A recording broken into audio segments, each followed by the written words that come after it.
Well, hi everybody. I want to tell you right up front that it brings me no joy to be doing today's video. As you know, I do a lot of reading and I'm all over the internet reading stuff about all different kinds of things, and I am just inundated. Sometimes I just feel overwhelmed with all this positivity that's going on. Not.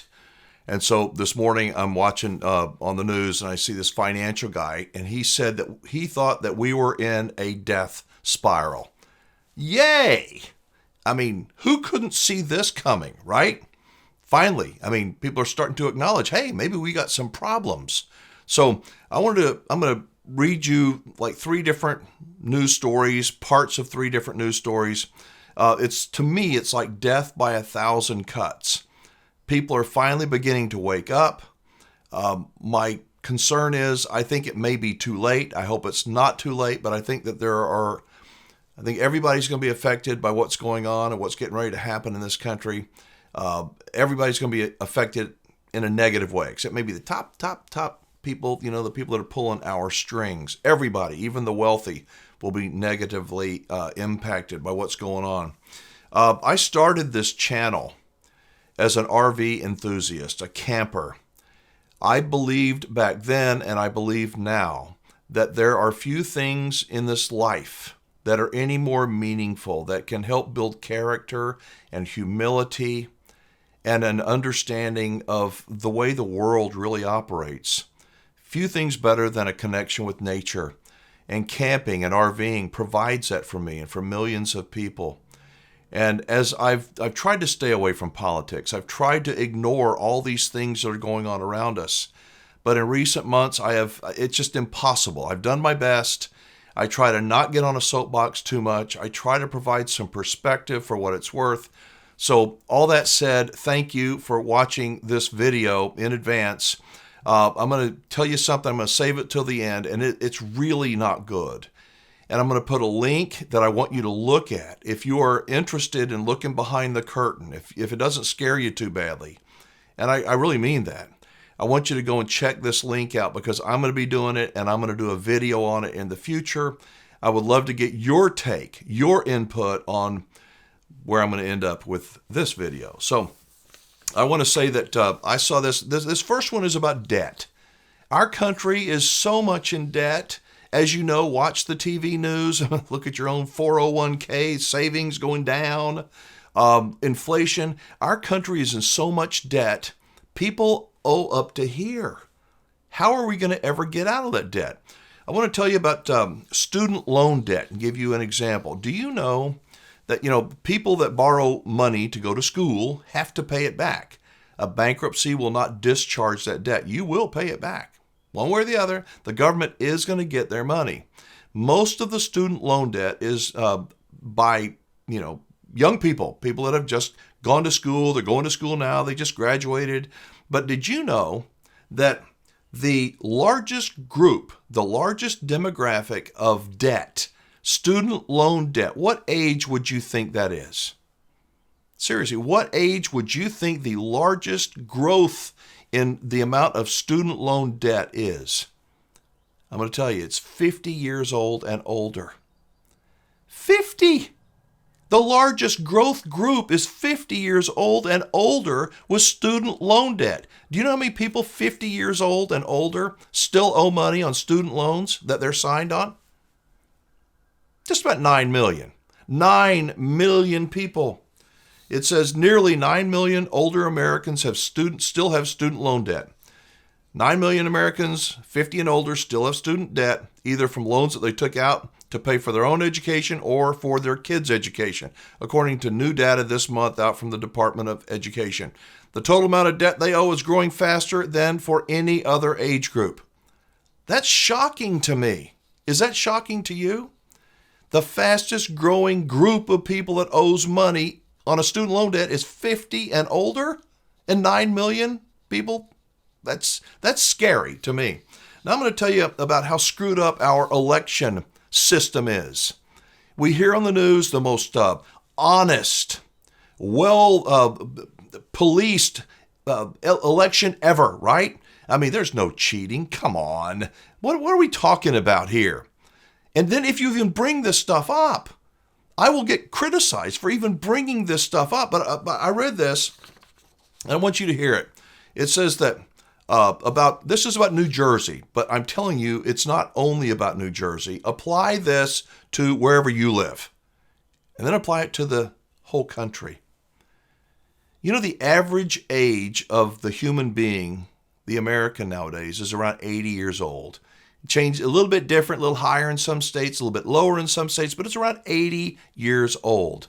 Did you know that in the state of New Jersey, voter rolls shows that there are, how many people, by the way, before I read you this number, how many people do you know or have you ever met in your life that have lived to be 105 years old? Not 100. I met a few 100-year-olds, but 105 and older. Not many, right? Well, did you know, surprisingly, according to New Jersey and the voter rolls up there, there are 2,400 people that are registered on New Jersey's voter rolls, 2,400 of them that are at least 105 years old. You can't make this stuff up. 2,400 people that are, we're supposed to believe that are 105 at the youngest? Please. It says, in data reviewed and published last month, this is by the Public Interest Legal Foundation, researchers state that they've discovered 2,398 registrants listed on New Jersey voter rolls having birth dates in 1917 or prior, suggesting they would be at least 105 years old. Quote says, given that the most recent average life expectancy data shows to be 80.7 years in that state, the thousands of registrants aged well beyond 100 years deserve a little closer examination. Do you think? Oh, it was the most honest election ever held. And then by me reading this stuff, I'm going to be targeted. I mean, I'm sorry. Like I said, it brings me no joy. It does not. I see these stories all over the place. I got another one here, and it's about school teachers. My daughter, she's always, even when she was a little girl, I want to be a school teacher when I grow up, Daddy. Now she's grown up. Well, she went to college to, get a degree in education. It would have been my choice, but it's her choice. So I supported it. She would come home from school, from college. And I'd say, well, how's it going? And she'd tell me some things. I'm like, please, some things about you're not supposed to call students anymore. You can call them hello class, hello friends. The name is friends that she said we're supposed to call these. And she was, teaching kindergartners and, first, second graders, that kind of thing. But you're not supposed to call them students because that's talking down to them. We have to call them friends. I'm like, oh, come on, honey. Well, she was telling the truth, and that was years ago. It's gotten worse by far. I believe that we have lost our direction in so many things. Again, going back to what I said in the beginning, camping is a connection with nature. Camping will help balance you. It'll help ground you. It will help you connect with your Creator. It will help you connect with the earth. It will teach you to be responsible, inventive. Let me tell you about school teachers. These were school teachers from Philadelphia. And if you think that this is limited only to Philadelphia schools, you are wrong. I don't know if it's in your area, but I'm telling you there are things going on in our school systems that you don't know about. They don't want you to know about. They don't want me to talk about it. But I'm going to tell you. And pardon me, I'm going to read to you verbatim what this story says. I just found this. BDSM and masturbation sleeves. Philadelphia public school teachers attend sexual fetish conference. The school district of Philadelphia encouraged its teachers to attend a trans wellness conference in which they explored topics such as BDSM, masturbation sleeves, kink, banging beyond binaries, and trans sex. Isn't this nice? BDSM is an overlapping abbreviation meaning some variety of bondage and discipline domination, BD, dominance and submission, DS, and sadism and masochism or sadomasochism, SM.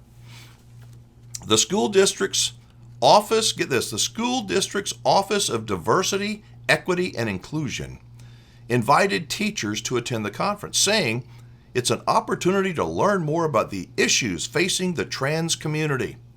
I want my kids, my grandkids, to learn how to read and write and respect. What happened to that? But we're going to learn more about the issues facing the trans community, Christopher Rufo wrote in the Manhattan Institute City Journal. The conference was organized by LGBTQ activism organization, the Mazzoni Center, in the summer of 2021. In video obtained by Rufo, I don't know who this guy Christopher Rufo is, but he apparently is the one that's writing this story, and he was able to get into the conference and obtain some video. The conference appears to explore the, bear with me, I'm just reading, explore the sexual fetishes of children in offerings such as the adolescent pathway, preparing young people for gender-affirming care, bigger dick energy, life after masculinizing, gender reassignment surgery, prosthetics for sex, the ins and outs of masturbation sleeves, and trans sex, banging beyond binaries. Does that bother you? It bothers the hell out of me. And what can we do about it? As I said, I don't like this. I'm not happy to bring this stuff forward. I appreciate each and every person that's watching this, and it just infuriates me. What worries me is that people are waking up. They're going to wake up and they're going to find out, oh my God, what's happened? And there are a lot of people out there that have been saying, hello, you need to look, you need to pay attention. You know, one good thing that COVID did is it allowed an opportunity for parents to, what? They're hearing what their kids are listening to in these Zoom meetings. They're going, I didn't know they were talking about that in class. Oh, yeah. Our kids are being brainwashed. We're being brainwashed. We are being manipulated. All of us. We're being influenced by forces that want to guide us in one way or another. They do.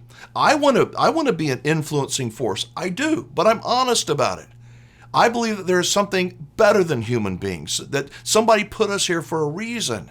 It's not just to go and do whatever we want to sexually, and it's not just to take as much as we can at the expense of everybody else. That's what I believe. I think there are forces out there that want to silence people, we just want our America back. We want our families back. I think that Americans are drowning in debt. We have lost our moral direction. I think that teachers are spending more time with our children and our grandkids than the parents are. Parents are finally back to work. Hopefully most parents are back to work. But teachers, now it's summertime, but teachers have spent more time with kids than the parents do. What are they teaching our children? What do you not know about? And that leads me to how I'm going to kind of sum this thing up. Do you know what Generation C is? Gen C? You know, millennials and Gen X and Gen Z. Well, Gen C, some people call it Generation COVID. It's from about 2016 to they're projecting about 20 years. So that'd be the mid-2030s. Gen C. Well, Gen C is going to be raised, and they're going to learn everything that in their life from this new perspective. This government has all the answers. Perspective. Anything goes. We're not going to teach kids reading, writing, and arithmetic unless we balance it out with this perversion that is out there. Again, I'm not trying to be preachy here. I'm trying to give you my perspective, a little bit of wisdom, a little bit of insight, and some information. I'm not making this stuff up. So I do, every day, I do spend probably an hour, maybe a little bit more, just surfing around, reading stories, articles, and just not conservative, just not liberal, but all different kinds of things. And I saw one that came across, and I'm like, oh, that doesn't really interest me. And I clicked on it anyway, just to read the headline. I went, what? What? And I dug into it, and it scared me so deeply. It is the most ingenious agenda, the most ingenious, insidious, evil, in my opinion, agenda, one-sided. that's slowly drip fed like an IV into our children. And it's starting out this June, this month. This is being released. I'm going to dig a little bit more into this. It's called the Carbon Almanac. And there are, I don't know, hundreds and hundreds of companies that are in support of this. 1,000 people have volunteered from all over the planet to advance this agenda called the Carbon Almanac. And as I said, it is genius. Who can say no to telling a child, picture this, when you tell a child, you can either discipline a child, and they don't like it, even though they may need it, or you can tell a child that you are smart. Oh, you are smarter than your parents. Love your parents. In fact, let's not call them parents anymore. Let's call them your adults. That way we don't even have to call them parents. This, thecarbonalmanac.org. It is an enormous, huge agenda. I don't know how many hours has been put into this. It is not a joke, and it is taking over. It is coming our way. I don't care. I'm going to be dead before these Gen Seers get in and they mess up our messed up world even more. But it worries me to death. I've got grandchildren that are in the school system. I see other children when the stuff that you wouldn't even talk about before, it may have existed out on the fringe, it has now become normal. And it worries me to death. We've got debt. We've got division. We've got fighting. There is an answer, and the answer's not easy. It's painful. It's slowing down. It's living within our means. It's being responsible. It's stop blaming other people. It's hold other people accountable. It's being honest. Call a spade and try to be diplomatic when you do it, but I can't sit there and look at this Carbon Almanac and go, well, that's fine. I want you to look at it. I'm going to do a video, and that video is going to consist of people like you that have taken enough time to watch this video and look into the Carbon Almanac. It's nice. It is. It's just not the whole story. But they want you to think this is the whole story. Children, this is what it is.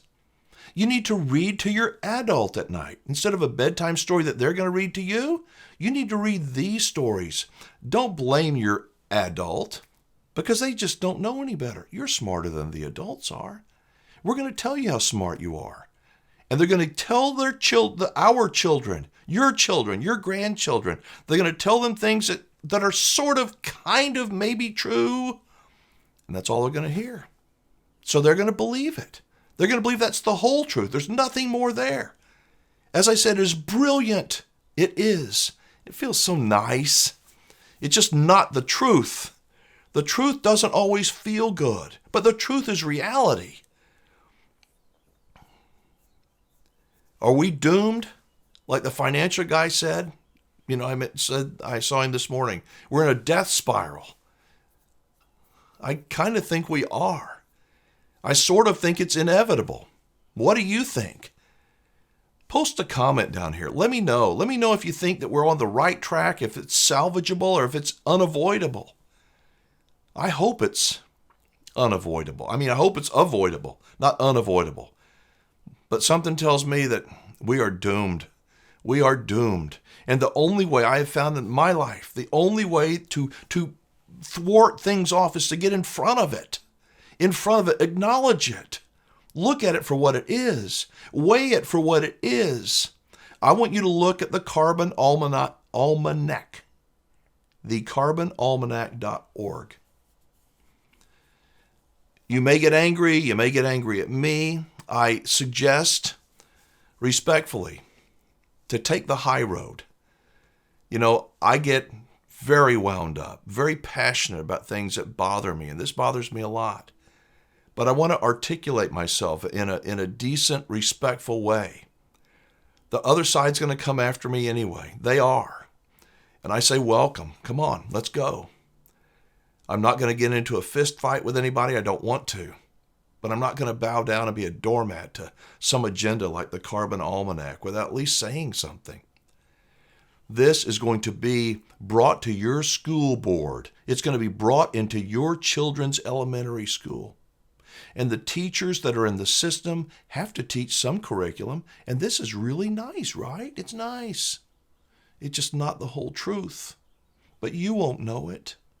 You'll see it in a few years when your children come. They already think they're the smartest people on the planet because they've been told by Hollywood, by the entertainment industry, kids are smarter than adults. Adults are stupid. They're not nearly as smart and wise as children are. It's such an insidious message. I want you to look at the link below called thecarbonalmanac.org. Please have an open mind. If you represent the Carbon Almanac, I know that you are people that want what's best for children. At least I hope you do. I hope that you want the truth too. I hope that you see that there is another side to this carbon, the global warming thing, the climate change issue, than just what you're saying. There is more to it. It's not an easy fix. It's not. To paint a picture that kids, let's all get together. What does it say? You're going to be there's a term for it. I can't remember what they said. It was like a voice for change. What does that mean? Just screaming from the back seat? We are in a bad place in our personal lives, I believe, from personal relationships, finances, being unprepared for what's coming our way, maybe inevitable. We're in a bad place in our country, in our communities, in the world. And we have to get right with our Creator. We have to get honest with the person that brushes our teeth. We got to look at the big picture, care about others, call them out in a respectful way. Show up at school board meetings. Be respectful. Don't get thrown out. Don't try to be some martyr that, they're going to listen to me. But don't sit back and just, play video games and go, it'll be all right. Somebody's going to have to figure it out. We've got some dark times coming. I suggest you get right with your family, get right with yourself, get healthy, get right with your Creator. Go camping. Get in nature. Nature is a healer. It will help you feel better. It will help you feel better not just physically, but spiritually inside. Go and enjoy nature. Connect with your Creator. Get your hands dirty. Get involved with other human beings. They don't all have to think like you and like me, but they're fellow human beings. We all need to get right with each other. That's it. I know this was a really long video today, and for that I am sorry. But I saw that thing on TV this morning. I said I gotta jump on and speak. So I hope you enjoyed the message. It probably wasn't joyful for you either. Probably a lot of you say, well, I knew all that stuff anyway. Thank you. Post a comment down below. Please check out the Carbon Almanac. How do I have a hard time saying that? Carbonalmanac.org. That link is below. Spend some time. Read it. Listen to their podcast. Listen objectively, not just to criticize them. Try to see what they're doing. I think they're trying to do something good. But I think it is one-sided and very, very insidious. But that's just me. Let me know what you think, because I'll be doing a video on it in the near future. Thank you so much for watching. I'm Alan Warren, the RV Wingman. Be safe. Have fun. Play nice. And don't leave your good manners at home. Thanks for watching. I'll see you in the next video.